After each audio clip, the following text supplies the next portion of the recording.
Afternoon, guys! Ito na yung finished product ng ginagawa kong bilog-bilog. Ayan na. Tingnan nyo.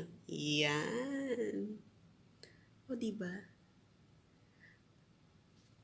Konti lang ang ingredients niya ni saging, yung glutinous rice na binilog-bilog at saka kamote. And then coconut cream. Tapos, nilagyan ko naman ng vanilla and candy sugar ang ginamit ko kasi mas gusto ko nga yung lasa nun. Ayan. Ayan. Try na natin.